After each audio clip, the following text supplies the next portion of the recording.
يا صباح الجمال. ازيكم عاملين ايه؟ يا رب تكونوا بخير وبافضل حال.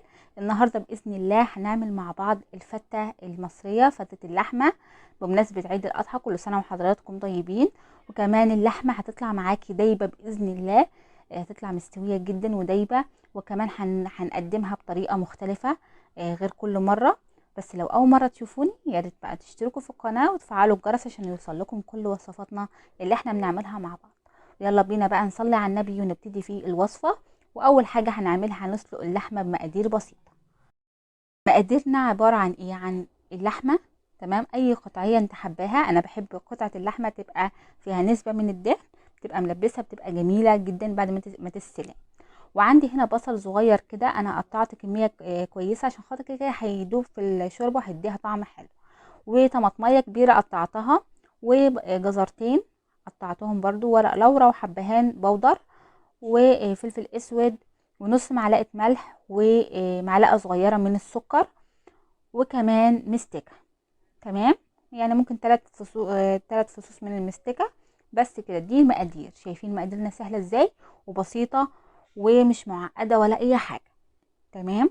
اول حاجه بقى ممكن تعمليها في حله الضغط عشان لو انتي مستعجله. ممكن كمان تعمليها في حله عاديه على النار، مفيش اي مشكله. حله الضغط كده جبتها بتاعتي وحطيت شويه زيت. بعد كده هستنى لغايه لما الزيت بتاعي يسخن كويس جدا. قبل ما انزل اللحمه هنزل بالمستكه. المستكه وظيفتها ايه؟ وظيفتها في اللحوم ان هي بتخلي طعم اللحمه حلو جدا، وكمان ليها ريحه مميزه. والشوربه بتخلي شوربه اللحمه جميله جدا جدا جدا. احنا طبعا هدفنا ان احنا نخلي مش حكايه لحمه مسلوقه وبس، لا، احنا عايزين قطعه لحمه تبقى حلوه جدا ومعاها كمان شويه شوربه كويسين. خلاص كده حطيت 3 فصوص من المستكه. تمام، هسيبهم لغايه لما يسيحوا تماما في الزيت. وبعد كده هنزل بقطع اللحمه. قطعه اللحمه قلت لك براحتك، انت القطعيه اللي انت حباها بتجيبيها. انا هنا جبتها ان هي فيها نسبه من الدهن، مش حكايه ان انت مثلا بعد ما لحمه مسلوقه وخلاص، لا، الشوربه بتاعتها بتبقى لحمه مسلوقه تحسيها ان هي دايبه كده وطعمها جميل جدا جدا جدا. كميه اللحمه كلها معايا، حطيت كده قطع اللحمه كلها. انا هنا عايزه شويه شوربه حلوين مع قطعه لحمه حلوه. يعني انا مش انا هحط شويه ميه ولحمه وخلاص اسلق لحمه، لا، انا عايزه شويه شوربه كويسين حلوين عشان هنعمل بيها الفته بتاعه اللحمه، عشان كله يبقى طعمه حلو واخد من بعض. هشوح اللحمه كويس قوي الاول كده، هقلبها كويس جدا. بعد كده هنزل بقى بالبصل والجزر والطماطم. انا هنا البصل هتقولوا له كتير، لا، هو كده كده اصلا هيدوب مع اللحمه عشان دي حله ضغط.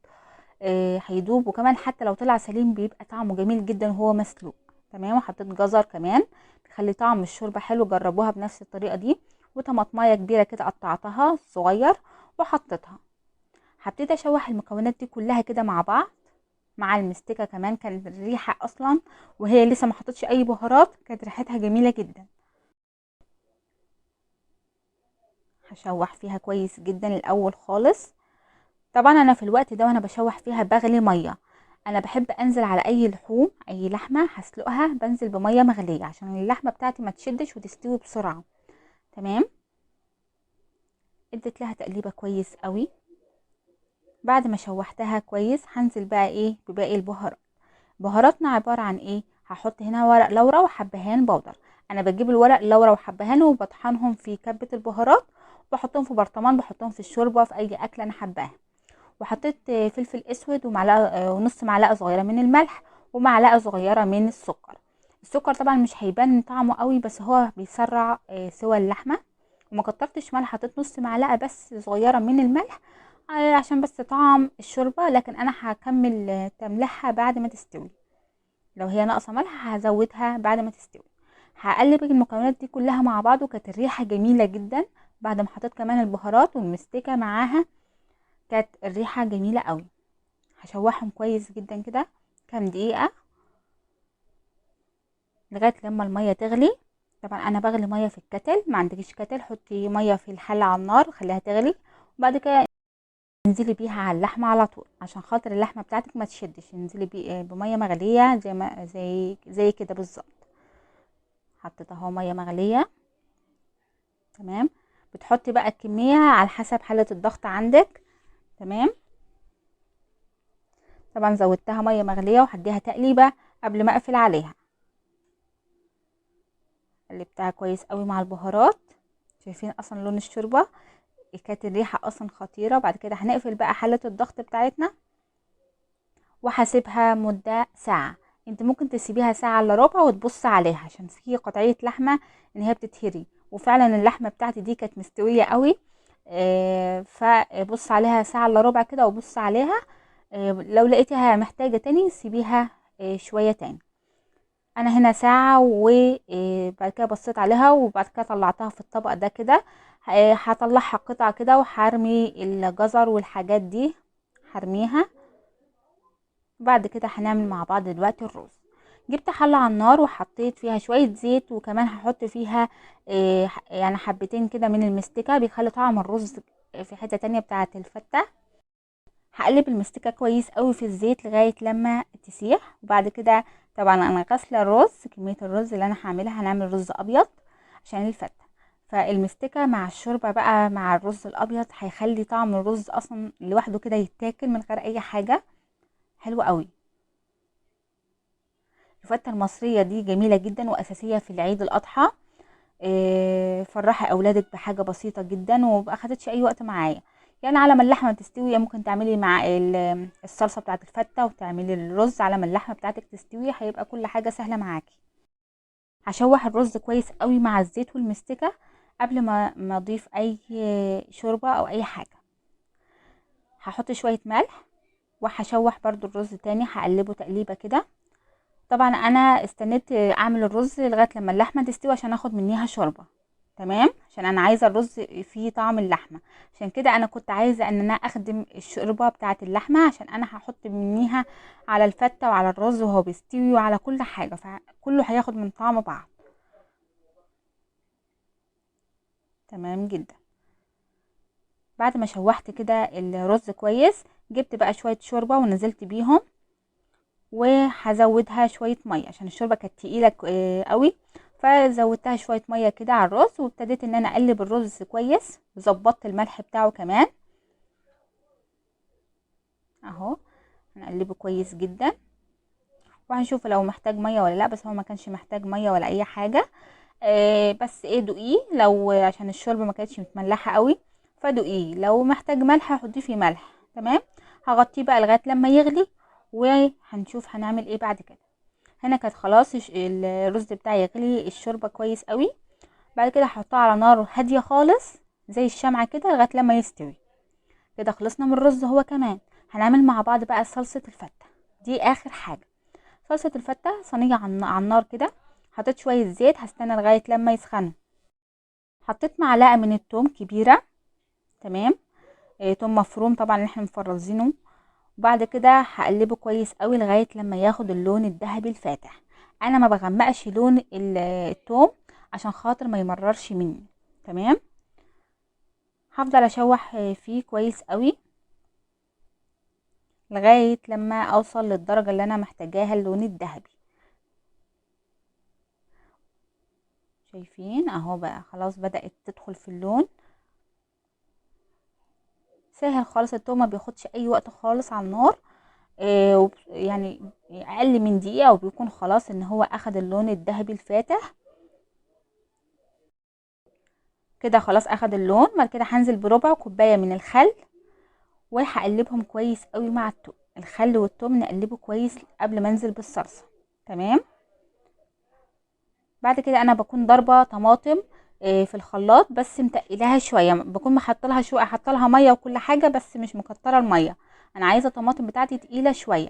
شايفين تقيله وحمرا وجميله خالص. حابه ان انت تصفيها بعد ما تضربيها براحتك، مش حابه براحتك برضو. خلاص كده هديها تقليبه كويس قوي.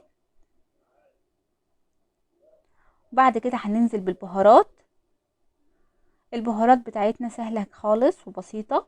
عباره عن ايه، هحط الاول خالص معلقه صغيره من السكر. تمام. السكر هنا عشان خاطر الحموضه، عشان الصلصه متعملناش حموضه والحرقان.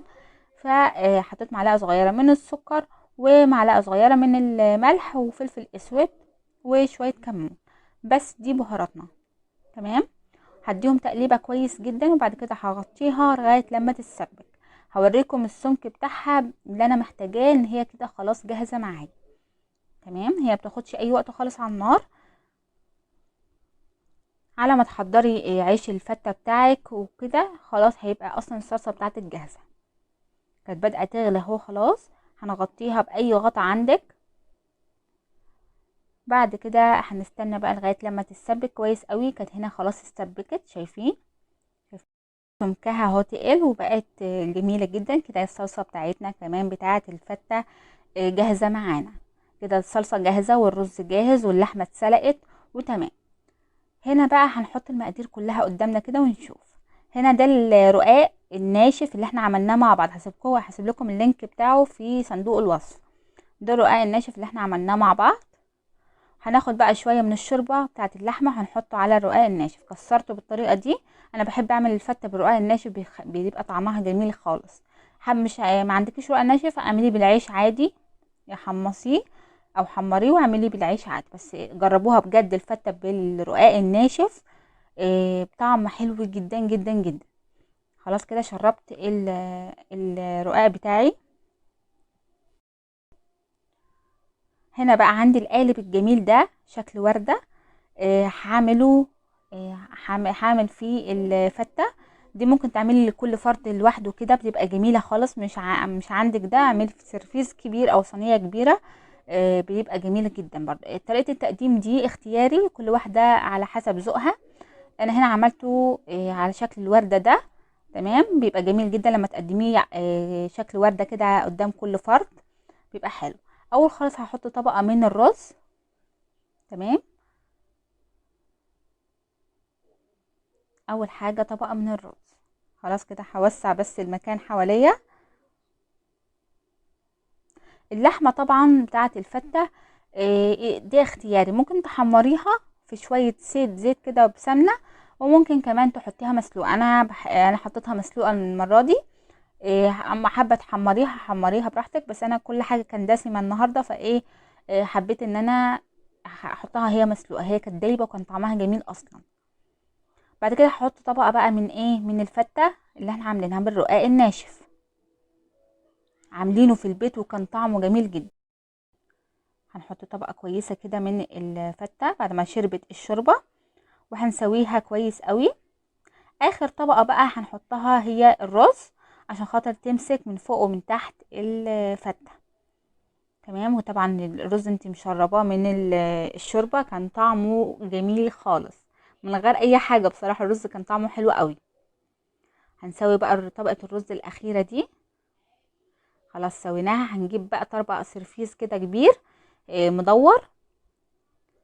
بعد كده هنقلب القالب بتاعنا بتاع الوردة. هوريكم شكله جميل خالص. جربوها بجد حلوة. عندكيش شكل وردة، عندك شكل قلب اعمليه بشكل القلب. عندك اي شكل تاني حابة تعملي بيه اعملي. بجد جميل خالص. فكرة جميلة. كل فرد كده ياخد الوردة قدامه. عندكيش اعملي صينية كبيرة كده فتة باللحمة حلوة قوي. هنا بقى الصلصة بتاعت الفتة حطيتها في طبق كده عشان اعرف امسكه. ابتديت انا احط الصلصة على الطروف كده عشان تنزل على الوردة ويبقى شكلها جميل اهو. شايفين شكلها حلو ازاي. هحاول ان انا انزل الصلصة كده على الجناب عاملة زي المولتن كيك. يعني شفتوا المولتن كيك شكله، او هي عاملة زي كده بالظبط. كان شكلها وريحتها وطعمها خطير خطير خطير. دي اساسية في عيد الاضحى. جربوها وهتعجبكم جدا جدا جدا. وانتوا برضو قولوا لي انتوا بتعملوها ازاي في التعليقات. اهو كده رصيت اللحمه. طبعا هي كانت مسلوقه فرصيتها كده. ما رضيتش ان انا احمرها ولا اي حاجه لان اصلا كل حاجه دسمه. فما رضيتش ان انا كمان احمر اللحمه وتبقى دسمه خالص. شايفين شكلها جميل خالص. تقدميها بقى جنبيها شويه شوربه. شايفين بسم الله ما شاء الله. جربوها وان شاء الله تعجبكم. بألف هنا وشفا على قلبكم. قولوا لي رأيكم في التعليقات برضو. قولوا لي لو انا نسيت حاجة برضو في الفيديو او في الوصفة. شايفين اللحمة دايبة ازاي. قولوا لي برضو في التعليقات لو انا نسيت حاجة. تنسوش بقى لو الوصفة عجبتكم والفيديو عجبكم تدوسوا لايك للفيديو وتشتركوا في القناة وتفعلوا الجرس عشان يوصل لكم كل الوصفات اللي انا بعملها معاكم. واشوفكم في رعاية الله في فيديو جديد، وكل سنة وحضراتكم طيبين.